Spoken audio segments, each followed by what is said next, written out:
อ่าใช้นี่ใหญ่ก็ย้อนนั้นนำนาชาวนี่แหละนาชาวเพิ่นนี่แบบนาชาวตั้งห้านมายังเพิ่นก็ได้กินขนมกินหยังนี่แหละแบบว่าได้กินหยังก็นาชาวให้นะเฮาก็เลือใจตัวนั้นแหละแบบว่าเลือใจตอนค่อยให้นะเลือใจก็คือทางน้องสาวเราก็ฮักเนาะโดยจะพึ่งแพงกันน้องสาวลานหันเฮาเคยไปเฮ็ดเวียกนะเฮ็ดเวียกแล้วเพิ่นสิพึ่งน้องสาวหันพึ่งนายสาวเปล่าเลยนะเพิ่นนี่คือว่าจะแบบนี่ดูป่ะหน้าเรียมๆเหมือนกันหน้าเรียมๆเหมือนกันสองรอบก่อนแต่มันทันได้ปล่อยผิดแม่มันจะปล่อยผิดใส่ผิดเดี๋ยวไปเข็บเท่าเนี่ยนะแต่ว่าแขวบ่เข้าแขวมันปูเลยเก็บเอาแขวเลยเบิดเลยที่แขวแต่ขี้เข็บน้อยนี่แขวแหลมๆมันจับมันโอ้ยแขวโบคมแล้วอะไรโมเมนต์เท่ามันตกใจ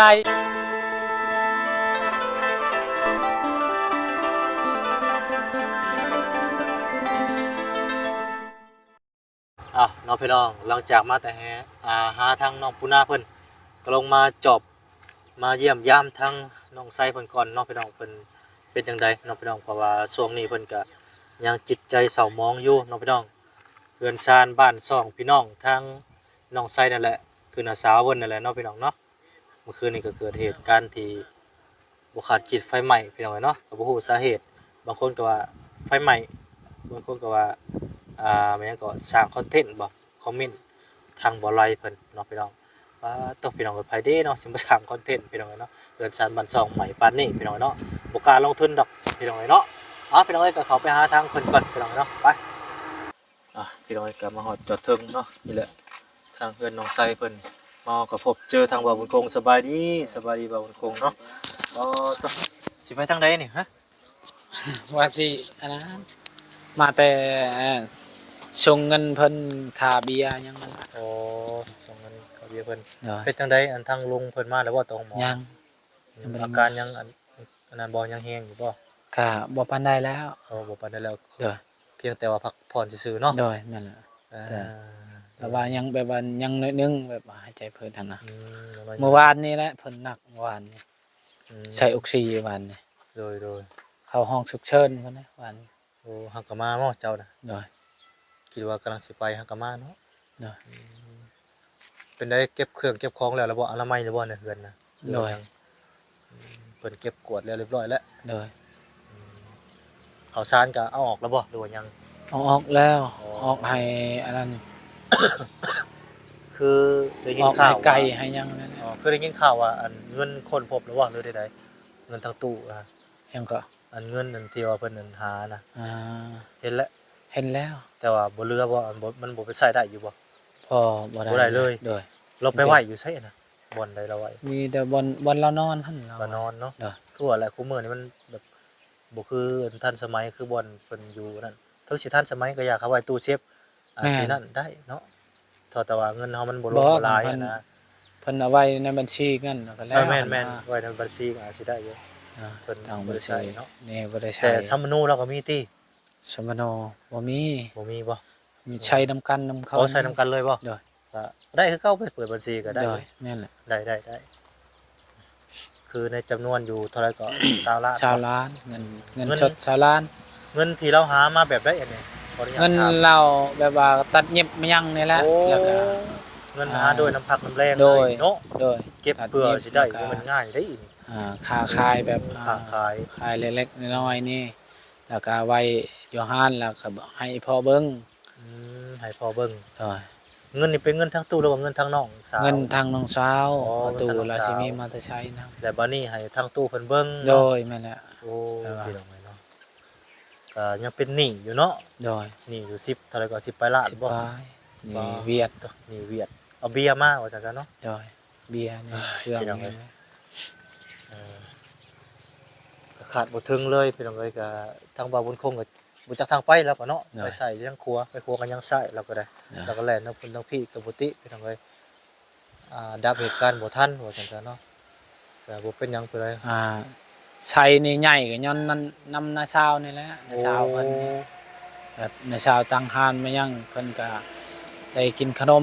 กินหยังนี่แหละแบบว่า กินหยังก็นาชาวให้นะเฮาก็เหลือใจตัวนั้นแหละแบบว่า โอ้ เหลือใจตอนค่อยให้หั้นนะเหลือใจ ก็คือทางน้องสาวเราก็ฮัก แบบ เนาะ โดยจะพึ่ง ก็ฮักก็แพงกัน น้องสาวลานหันเฮาเคยไปเฮ็ดเวียกนะเฮ็ดเวียกแล้วเพิ่นสิพึ่งน้องสาวหันพึ่งน้าสาวเพิ่นนะน้าสาวเพิ่นไผไหม้เฮือนแล้ว โอ้ อันนั้นเฮาแบบว่าเหลือใจเฮา เหลือใจนำตัวนี้เนาะ ใช้จนอยากชักเลยวานนี่ อ๋อ วาน จนเป็นลมเลยบ่ จนเป็นลม เมื่อคืนนี่ได้เนาะ โดยแบบ เป็นล เรา ม เป็นห่วงแบบว่าอันนั้นมีอันแบบน้าสาวก็ฮักแพงเพิ่นนะ แม่ซ้ำแม่เลี้ยงผู้หนึงเนาะ โดยแม่น ซ้ำแม่เลี้ยงผู้หนึงว่าซั่นซะพี่น้องเอ้ยก็ เราก็พึ่งอันนี้น้าสาวนี่แหละน้าสาวเอา แม่นแล้ว ครัวแล้ว ผมผูกพันหลายพี่น้อง สบายดีเด้อ สวัสดีครับสวัสดีอาจารย์เนาะโดย ได้ โอ้ ว่าสิคุดห้องน้ำว่าพักผ่อนก่อนมื้อนี้ ขอ มื้อ พั อื่ ก น ผ่อน ก่อน ก่อนขอผ่อนใจก่อน เด้อ ยังบ่มีกระจิตกระใจ มื้ออื่นก่อนสิคุด เสามาแล้ว ได้ เด้อ พักผ่อนก่อนพักผ่ คือ อน ก่อน เพิ่นมาจากต้นก่อนนะ สาม สาม โดย ทั้งหมดตก4ได้เนาะ บ่พอดีสาม ฮะ พอดีแล้วสา เอ้าม เฮ็ดได้นี่ อ่ะเฮ็ดแบบไหน เฮ็ดแบบไร เกาะแต่พุ่นเลยเด้ ฮะ เอาวิยาบ่ อ๋อ เอาวิยางก็หันจู้จุดงโดยแม่นแหละเพิ่นครัว น้องใส่เพิ่นมาได้ใส่แล้ว ตั้งเรือนครัวเนาะ โอ้ตั้งเสาเฮือนครัว เนาะ โดย คิดว่าเสาห้องน้ำจะเราบ่แม่นเนาะ โอ้เสาเฮือนครัว เช้าเพิ่นครัว เสาห้องน้ำพี่น้องเนาะ ไปบ่เกาะแต่พุ่นเลยนะ เลยก็อยากพูดเนาะ โดย นั่นแหละเด้ คันว่ามีงบอันนั้นก็มีงบนั้นอีกเพิ่มอีกแล้วก็ โดย สิเฮ็ดไปว่า โชว์ได้ล่ะ ก็เบื้องนี้เป็น มาได้ใส่เด้ ลงใช้พี่น้อง เบื้องนี้แหละเป็นห้องน้ำมื้อนี้เป็นเฮือนครัวนะ แล้วองค์โชว์เนี่ยปะ ถนนห้องน้ำกับเฮือนครัว คือแบบเพื่อนแซลมอนรถ แม่น โอ้ แบบส้มแบบนั่นรถเนาะ โดย สตาเดียว แล้วมัน ห้องำแล้วก็ห้อง มันสิแน่นแน่นะ โดยมันมีแนวยึดเกาะมันก็สิแน่น โดย เกาะอยู่พี่น้อง นี่มันติงตลอดคำพล อันนี้มัน มันลม ติ้งอยู่บ่ยามลมก็ได้ ติงขนาดหอยางยังติง ฮะ ติ้งนะ ติง เวลาลมก็ติ้งบ่ โดย โหเตะ โอ้ยามคนลมแฮงอยู่บ่เป็นตาย่านบ่ จักเด้ ย่านมันผัดไปตี้เนาะ เดี๋ยวเบิ่ง เพื่อนน้องน้ำป้อบาบุญคง โอ้แน่นแล้วตอนนั้น ไปคือไป ใหม่ เบิ่งบ่ อันนี้เบิ่งใหม่นี่โอ้ยนี่เห็น เอาออกแล้วบ่นะ นี่ แล้ว อ่าน โอ้ มันห่างเด้ ทางเฮ็ดนี่เนาะ มัน ใช่ปะ เบิ่ง อุ้ย ไม่ เห็น เดี๋ยวเอาใหม่ดูเอาใหม่ดูเอาใหม่ดูฮะอุ้ย ยามันดังออก อย่ามันเอาแน่นอนเฮ็ดอยู่ อ๋อถ้ามีเสาอย่างเงี้ยก็มันก็น่าสิเน้นนะกว่าเก่าอยู่พี่น้องเนาะ อ๋อลองเบิ่งลอง แบบ เบิ่ง บักเชาใหญ่โพด คันย้อนเวลาแต่ก็ยักย้อนให้เอาสั่ง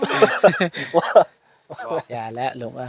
อย่าแล้ว แล้วมันเป็น มัน ยัง ก็ได้ เนาะ เด้อ มันก็ดีอยู่ดอก คันว่าเกาะเฮือนครัวอีกแบบนี้มันก็แน่น กว่ายึดเกาะมันก็สิเน้นกว่าเก่าอยู่นะบ่าว คันสมุดซื่อๆน่ะไปเอาสั่งไม้สั่งมีก็บ่ต้องเอามีแต่สั่งหวยแตก อ๋อนั่นบ่ เจ้าอยากได้สร้างได้สร้างนะบ่าวจ้างไปบ่เอาบ่ สามวันน้อง สร้างนะบ่าวพามาเบิ่งเอาบ่ สั่งเพื่อนได้น้ำนะ นั่นแหละสร้างนะบ่าวเอามานั่นแหละ เรามาพี่เลย ฮะ เรามา กิน พี่ ปลาเจ้า เอ้าผมกับพามาเบิ่ง ช่วงแรกๆเด้ช่วงแรก ตอนแรกๆเด้ก็พามาเบิ่งแบบเพิ่นน้องชายเพิ่นจุ๊บเจ้านี่เด้ โดย เราว่าเอาแบบนี้ให้น้องน้ำเราว่าการต่อไม้เราสิเฮ็ดแบบอันนะพี่น้องแบบเอาประกบกันหั่นนะ ๆ ปาดให้มันเสียงๆแล้วก็เอามาประกบกันแล้วการต่อไม้แบบนั้นมันสิแบบเห็นหน้าดีเราแบบนั้นน่ะ โดย คันว่าต่อตรงแบบเอามาใส่กันแบบนี้เลยน่ะมันค่อนข้างสิแบบมันบ่อยากแน่นพี่น้องเนาะแล้วก็บากแบบนี้น่ะบากลายกับบ่ดีคือแบบนี้นะนี่แบบ บางกว้างเนาะ แบบว่ามันห่างเกินไปหั่นนะ บางกว้าง เออ ใส่แมส กว้าง เบื้องนี้ก็คือเดียว และอีกอย่างหนึ่งก็คันว่าใส่ไม้พวกนี้นะห่างเกินไปมันก็มันบ่มีหม่องยึดเกาะลายให้เด้ โดย มันก็สิเฮ็ดให้เฮือนบ่แน่นหั้นนะพี่น้อง โด เนาะ ย แมทบ่เที่ยงบ่รู้ได้ แมทบ่เที่ยง บ่แม่น เตะเสาก็บ่อยากปานใดนี่ บ่แม่น คนก็บ่ได้เตะให้ เสาบาง เลือกกดได้ บางต้นมันก็บ่ได้เตะหั้นนะ คันย้อนเวลาได้ก็บ่อยากให้ เฮ็ดได้มันแล้วเด้อ ใช่ เนาะ เยอะ ก็งามคือเก่าหั่นแหละเนาะพี่น้องเนาะอันคืออันน่ะได้ถามพ่อตู้เบิ่งแล้วบ่ว่าตอนเพิ่นไปเข้าห้องน้ำเพิ่นได้อันสูบยาได้วางเงินก้นกอกหยอกกอกยาไว้ ซัก แถวเฮือนอยู่บ่ เราบ่บ่ เราว่าบ่บ่ โดย FC คอมเมนต์มาบ่แม่นพอตู้สูบยาแล้วเอาวางไปใกล้น้ำมันบ่ บ่นี่แต่ว่า เราเห็นอยู่สายไผ่ตัวมันอันนะฮะนะมันช็อตแบบว่ามันเฮ็ด สายไฟที่ว่ามัน โดย สอดกันเหรอ โดยแมปอยู่แล้วว่า เราเห็นอยู่ มันมัดกันเหรอเนาะ โดย ตอนนั้น แล้ว น่ะมันมัดกันอยู่ โดยแล้วเราขึ้นไปหาไอ้แม่แล้วว่า แล้วขึ้นมาแล้วก็มาเข้าห้องน้ำแล้วมาหาแม่เจ้าแล้ว แล้ว แล้ว ว่า ตอนนั้นน่ะมันเกิดอันไฟเลยตอนนั้นเนาะ โดยแล้วว่าโอ้คือสิไผสิไหม้ฮานนี่แหละแล้วว่าเป็นห่วงเด้ใช่ไหม เออ แต่แม่นแท้ โอ้เนาะ โดยเป็นน้ำไผ่ผ้า ฮู้กับแบบผู้เฒ่าอะนะพี่น้องเนาะ โดย คันว่าฮู้มาบอกว่าบุญคงเนี่ยว่าใครนี่เนาะ โดย ลูกเอ้ยมันไฟฟ้ามันสิลัดวงจรได้มันสิไหม้ได้ยังว่าใครได้เนาะ โดย มันสิได้ไปตัดอันนั้นมองอันนั้นก่อนเนาะ โดย อันนี้คือขึ้นมาปุ๊บประมาณบ่ฮอดชั่วโมงใช่บ่จักเนาะ แม่น เราขึ้นมาจากห้านลูกสาวเราขึ้นมา โดย แล้วไฟก็ไหม้เลยเนาะ ไฟไหม้เราไปถ่ายบ่ได้ฮู้เลยเพิ่น เออ มีคนนึง โมเมนต์ได้พี่น้องเนาะโมเมนต์พอตู้เพิ่นสูบยาได้พี่น้องเพิ่นบ่ได้ว่าอันสูบยาอิหยังกลกองยุงกองยาเมียนได้เพิ่นว่าเพิ่นเห็นไฟแล้วเห็นไฟที่ว่ามัน แม่น กำลังมันรั่วนะพี่น้อง โดย เนาะมันกำลังสอดกันอยู่ตอนนั้นน่ะผู้เฒ่ากับผู้จักเนี่ยสิเฮ็ดนี่เนาะเราเว้าเลยว่าจะว่าไฟสิไหม้ห้านบ่จักกี่ติ โดยแล้วว่าใช่แม่เฮาได้ยินอีแม่ว่า เออพี่น้องเนาะคาดพี่น้องเนาะคาดเสียหลายอย่างเลยเนาะ เสียหายหลายล้านเติบ จักเงินชดกาเห็นเอาออกมาในคลิปเป็นชุมประตูนน่ะ ครึ่งหนึง ครึ่งหนึงเลยบ่ โดย ไม่ครึ่งหนึง โดยยัง ใส่บ่ได้แล้วไม่ครึ่งหนึง โดย เนาะมันใหม่หน่อยหนึงยังขายได้ใหม่หน่อยเดียวอันนี้ใหม่ยังเหลืออยู่บ่ได้หลายเนาะเงินก็ได้ดำปิปิพี่น้องเนาะตอน เอานำให้นะบ่าวลุง ฮะ ว่าประมาณ4โมงนี่แหละ 4 โมงบ่ โดย แบบว่าสุก ได้ออกมาบ่มื้อนี้ ข้าวสุกมีหยังเนี่ยอาหารสุกเฮาก็ไปชงเพิ่นแล้วก็จอบนิดนึง ไปเบิ่งลาวตอนนี้มีครับ เมียละแล้วก็ว่าสิทำหมอเลยเท่าไรค่าแล้วเฮาสิแบบว่าสิจ่ายเลยนะ การรักษา โดย ตอนนี้หมอใช้น้ำเกลือให้บ่หรือว่า จัก นอนพักผ่อน บ่ สิบ่ได้ตัว เราบ่ได้ใช้น้ำเกลือมันหยัง สักยาให้เนาะ สักยาแล้วก็ใช้ตัวน้อยๆอยู่นี่บ่ การเป็นช่วยอย่างเขาแบบ เออ เดี๋ยวนี้ก็เรายังห่ม เนาะพี่น้องเลยเนาะอันนี้ทางลงหนวดบ่บ่าว โดย ลงหนวดรถบ่าวบุญมาบ่ โดย โอ้สลด จัก เลย เม็ด บ่ นี่2เม็ดปลาย ประมาณนั้นแหละ 2เม็ดห้า 2เป็น5แม่นน่ะ 2เม็ด บ่ฮอดดอก3แม่น2เป็น5 2เม็ด50ประมาณนี้นะ โดย ตอนเราตั้งนี่คือสูงอยู่เด้อพี่น้อง โดย ห้องน้ำอยู่ฝั่งนี้บ่ โดย ห้องน้ำอยู่ฝั่งนี้เนาะผมกลัวอยู่ฝั่งนั้น โดย ก็ได้การอยู่ใส่ก็ฝั่งนี้ก็เด้อ บัดนี้น้องสาวสิอยู่ไสบัด มี นี้ น้ำเฉย ว่าแล้วอยู่เฮือนพัวอยู่แล้ว มันเรามี ก็มี เนาะ น้ำ โดยแต่ว่า เจ้าเอาน้ำใส่นะ เอ้ามีน้ำบ่ ที่นี่บ่ เอ้าน้ำเต็มอยู่ โอ้น้ำเลยโอ้ น้ำเอาบ่ มี อ น้ ว่า ำน้ำของบ่บ่ นะ แม่นน้ำแบบว่าเพิ่นอันนั้น ข้าว แม่น น้ำสวยเขา ล้างเข้าล้างหยังอยู่นี่ โอ้เข้าใจ เต็ม มัน เลยสิเต็มเลยแป๊บเดียวน้ น้ำล้างเขาชื่อก็เต็ม ำโอ้ยามคนนี่ขอย่านรถอยู่ ก็เสียด คนน้อ ไป ย ดี อ๋อคนน้อยคนน้อย ดี โอ้สีเจียวแท้นี่เนาะสีชมพูเลยบัด อากาศเปลี่ยนแปลงพี่น้อง สี เนาะ สตรอเบอรี่ เฮ็ดให้คนบ่สบายมื้อนี้ฝนสิตกมื้อนี้น่ะคิดว่าเนาะ คอยก็ใส่มันก็หลอกบ้านมือเหมือนนี้ มา หนาวเฮ็ดเท่าใดได้พี่น้องเนาะเอากำหนดบ่ได้เพิ่นอยากหนาวตอนใดก็หนาวแหละเนาะเฮาก็มีแต่ปรับสภาพตามอากาศ โด รับ ย บ่ได้ก็คือ เป็นไข่เป็นหนาวคือว่าหั่นแหละเนาะโอ้พี่น้องเนาะจักสิว่าจังใดเนาะมันเกิดขึ้นมาแหละมีแต่มุ่งหน้าสู่อย่างเดียวบัดนี้เนาะ โดย ทางน้องบ่คือคงเอากับเบิดความหวังเลยเหรอผม ความบางพังทลายกำลังแบบสร้างเนื้อสร้างโตเนาะจักปีเลยนะน้องเจ้า น้องเคยประมาณ25บ่ 25 25 เพื่อนไทยใหม่นี่ได้ โดย อายุ25ปีเต็มบ่ปีนึง โดยปี2000 อายุ 2,000เท่าใดก็ มันแบบว่าเป็นอีหยังเจ้าว่าหั่นนะ เบิ่งเด้อค่อย ปีเลยเนาะปีนี้เศร้าครับพี่น้องเอ้ยเนาะเมื่อกี้นี่มาบุญโค้งบุญไปเบิ่งปึ้มซัมมโนพี่น้องเนาะอายุเราก็ประมาณ27แล้วคิดว่า25เพิ่นว่าเนาะบ่แม่น1998เนาะเราก็ เด้ เนาะ อมันก็เลยกลับ สาวเราเป็นยังไง เนาะอุ้มลูกคือเก่าพี่น้องเนาะบ่มีไผเอา ลูก เนาะ 2 คน ว่าให้ใส่ระเบียให้ใส่ระเบียอันยาหนู ลูกชายไปใส่มา ไอ้ ไปบ้านปักเสี เพื่ ย อนเจ้าจะใช้ว่าไงจานนี่ สวัสดี เพื่อนค่อย เอ้าเอฟซีคือเจ้าอะไรจานเลยเอ้าตัวไปเบิ่งแม่เนาะเนาะ ไปหาเพื่อนเจ้า ไปหาเพื่อนเจ้าใช้เพื่อนข่อยเอ้า เจ้าก็ช็อตนิกซัง โอ้ นะ สิให้เบิ่ง แต่ตาคือก่อยอยู่ เอา เนาะ ก่อนเอาเงินเสีย เบิ่งนี่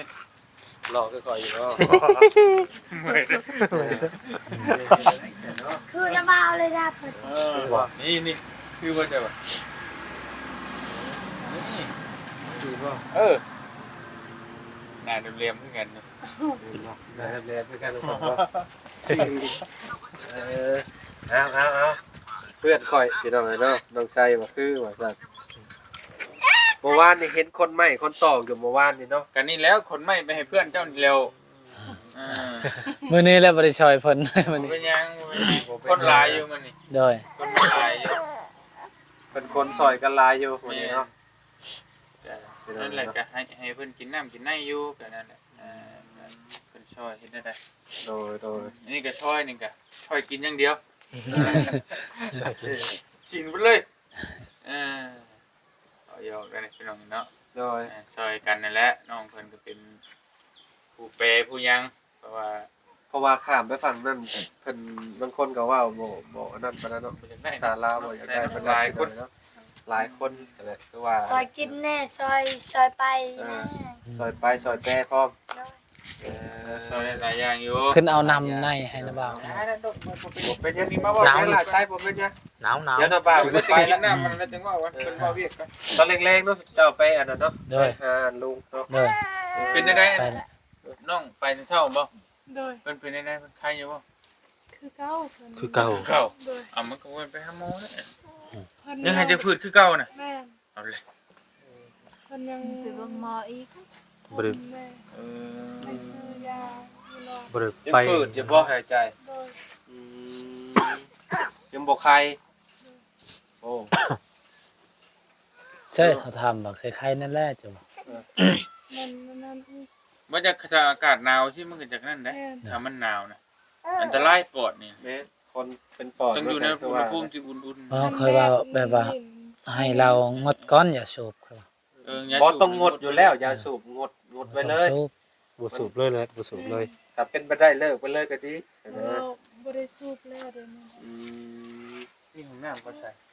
พูดแล้วอยู่พูดแล้วของนางบ่ได้เพื่อนหลังนั่นพูดแล้ว โอเค คุณอยู่ป้า ของนั่นเจ้าผู้ของเราธรรมชาติบ่เฮ้ยนะ บ่ธรรมชาติอันนี้เนาะอยู่ป่าพูด เก็บสิบ่ครบก้นไปว่ามันคืนนี่ครบ นั่น ครบตีนแล้วนี่ เห็นบ่ เฮ้ยเก็บใส่แล้วเมื่อคืนนี่ปักจิโตปักใหญ่นึง ตัวใหญ่แต่ว่าก็น่าจะบ่เข้าลึกเข้า เท่าเลย มันบ่ได้ปล่อยผิดใช่ บ่ เนาะ ก็ได้ปล่อยผิดนี่เรียบร้อยเด้อ เชฟครบมื้อนี้ผมบ่ได้ไปใช่แล้วก่อน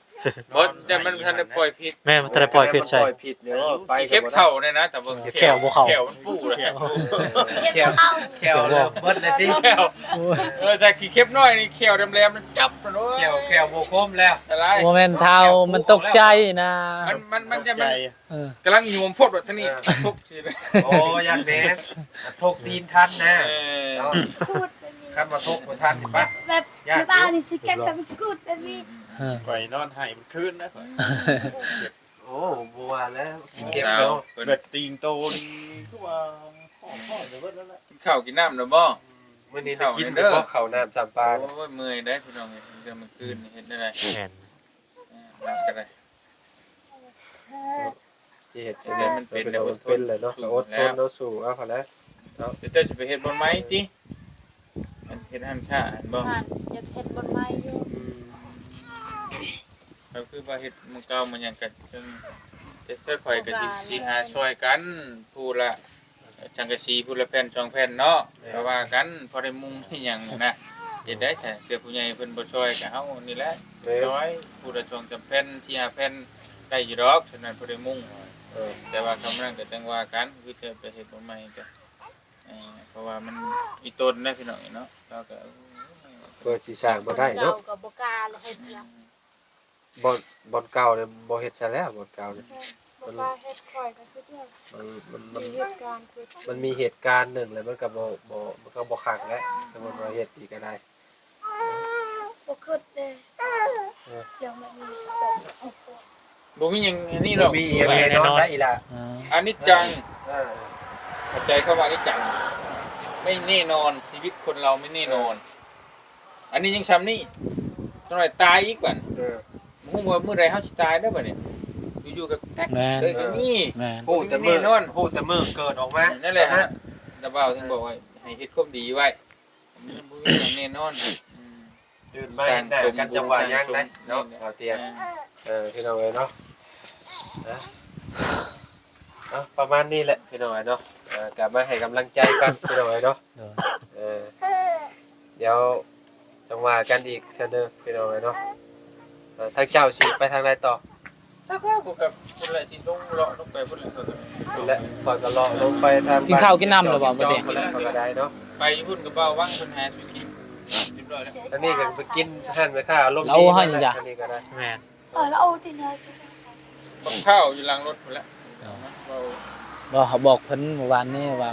มีบ่มะพร้าวมาพางให้บ่เตียงเพิ่นว่ามี อากาศก็จะเป็นยังไงพี่น้องนะทุกคนสิตก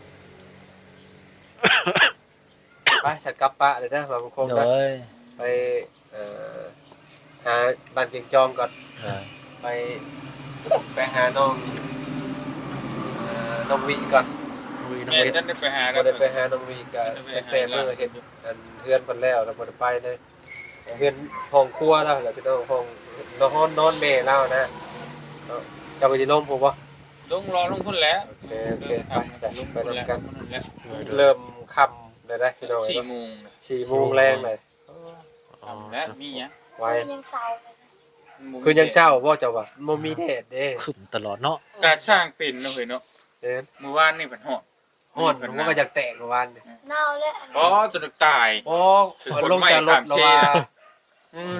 ฮ้อน จนเหงาเลย บ้านนี่จะ เนาะ นอนบ่ได้ ฉันแล้วมันจังใหม่นะ นั่นแหละมันฮ้อนแห้งแบบนั้นแหละ โดย มันลดเฮ็ดให้ มันฮ้อน มันเปื่อยใส่พุงไฟเปื่อยเนาะ ตบ แม่น มันลดโอ้พี่น้อง มันบ่ตุ่มมัน ก็วัตถุนี่แหละสำคัญ แม่น ตัวที่เฮาเอาไว้ในเฮือนน่ะกระดงกระดาษมันยังงัวยาก มันเกิด แม่น เกิดเด้มันเกิดไฟเด้ โดยเพิ่นลาวนี่ให้เราฮือแล้ว นั่นมันแห้งคักเป็นพวก เออ ประห่มเก่าๆหรือว่า โดย กระดาษเก่าๆเนี่ยโอ้มันถือกับแสงแดดบ้าต่อเกิดไฟได้พี่น้องเอ้ยเนาะ เอาโอเคได้ใช้เด้อข่อยขอตัวเข้าห้องน้ำก่อนเด้อ ไปเข้าน้ำก่อนเพราะว่าคอยจะไปเลยเพราะว่าคอยจะไปเลยเจ้าเนาะพี่น้องเอ้ยเนาะไปลีเดอร์มาลีเดอร์ เอ้ย เอา สบาย ดี ดี ๆมีเฮงกินได้ก็สู้ๆนะน้องเด้อพี่น้องเอ้ยเนาะไปพี่น้องมาว่าพุ่น